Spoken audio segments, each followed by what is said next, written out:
ડભોઈ તાલુકાના કુંઢેલા સહિત 15 ગામોને જોડતી LC18 ફાટક બંધ કરવાને લઈને હલ્લાબોલ. ગ્રામજનો દ્વારા જિલ્લા કલેક્ટરને અરજી કરતા રેલવે પ્રશાસન દોડતું આવ્યું હતું. LC18 ફાટક બંધ કરી બીજો રસ્તો આપવાના હોવાને લઈને વિરોધ કરવામાં આવ્યો હતો. ડભોઈ તાલુકાના કુંઢેલા સહિત 12 ગામોને જોડતા LC18 નંબરનું ફાટક બંધ કરવાને લઈને હલ્લાબોલ કરવામાં આવ્યું હતું. ગ્રામજનો દ્વારા જિલ્લા કલેક્ટરને અરજી કરતા રેલવે પ્રશાસન દોડતું આવ્યું હતું. LC18 ફાટક બંધ કરી બીજો રસ્તો આપવાના હોવાના કારણે વિરોધ નોંધાવવામાં આવ્યો હતો. રેલવે અધિકારી, પ્રાંત અધિકારી સહિત ધારાસભ્ય રેલવે ફાટકે પહોંચ્યા હતા. 15 ગામોને જોડતા માર્ગની ફાટક એકાએક બંધ કરવાની વાતને લઈને ગ્રામજનો વિફર્યા હતા. ગામની મહિલાઓ, યુવાઓ સહિત મોટા પાયે લોકોએ વિરોધ કર્યો હતો.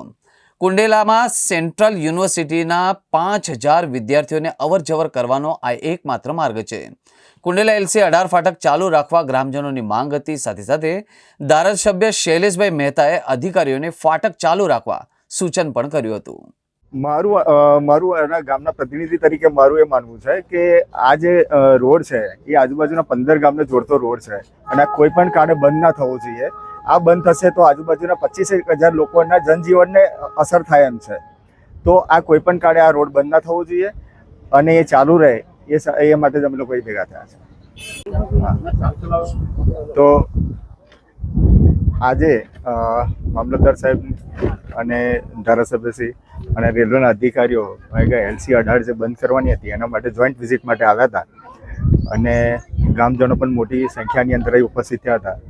એની અંદર આજુબાજુના ઘણા બધા ગામના લોકો સાથે જોડાયા હતા અને ધારાસભ્યશ્રી ની રજૂઆતને અમે રજૂઆત કરી હતી. તો એ પણ સ્થળ પર આવ્યા હતા અને એમને આશ્વાસન આપ્યું છે કે આ ફાટક કોઈ કાળે બંધ નહીં થાય.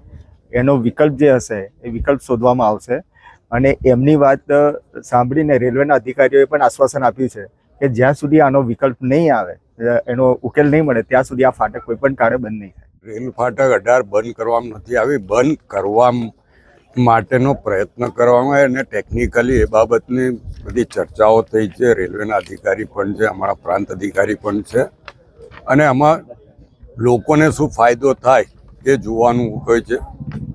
રેલવેને તકલીફ ના પડે અને લોકોને પણ તકલીફ ના પડે એ પ્રમાણે રસ્તા કાઢવાનો હોય છે.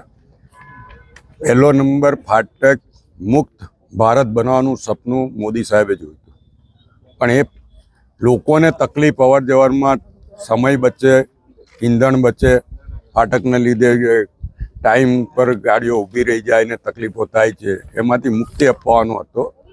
એ માટે આ ફાટકો બંધ કરવાની વાત આવી હતી. પણ આ જે કુંડેલાનું ફાટક છે એ ફાટકનો ઉપયોગ હજારો લોકો કરતા હોય છે. અહીંયાથી હજારો લોકોની અવરજવર, 10-15 ગામોની અવરજવર છે. એને ધ્યાનમાં રાખીને આ ફાટક ચાલુ રહે અથવા તો આનો કોઈક વિકલ્પ વિચારવામાં આવે. અને અહીંયાના ગામ લોકોની ઈચ્છા છે કે ભાઈ ઓવરબ્રિજ બને. ઓવરબ્રિજ બનાવવા માટે જો જગ્યામાં કે રોડની તકલીફ પડતી હશે તો કોમ્પન્સેશન આપશે. તો જેની જગ્યા હશે જગ્યા પણ ફાળવવાની અમે તૈયારી બતાવી છે કે ભાઈ આમાં લોકોની સવલતમાં. અને અહીંયા સેન્ટ્રલ યુનિવર્સિટી માટે 750 કરોડ રૂપિયા સરકારે આપ્યા છે. અને જ્યારે સરકારે સેન્ટ્રલ યુનિવર્સિટી માટે 100 એકર જમીન આપી હોય, 750 કરોડ રૂપિયા સેન્ટ્રલ ગવર્મેન્ટે આપ્યા હોય, ત્યારે એ યુનિવર્સિટીની પણ માંગણી છે કે આ ફાટક બંધ ના થવો જોઈએ. લોકોની પણ માંગણી છે કે આ ફાટક બંધ ના થવો જોઈએ. અને આજે લોકોએ મારી સમક્ષ રજૂઆત કરી હતી એટલા માટે હું પણ અહીંયા આગળ આવ્યો છું. અને બધે જે કંઈ ગેરસમજ દૂર કરીને ટેકનિકલ રીતે આનો ઉકેલ લાવવામાં આવશે. પણ ફાટક બંધ કરવાની વાત છે, ફાટક બંધ નહીં થાય.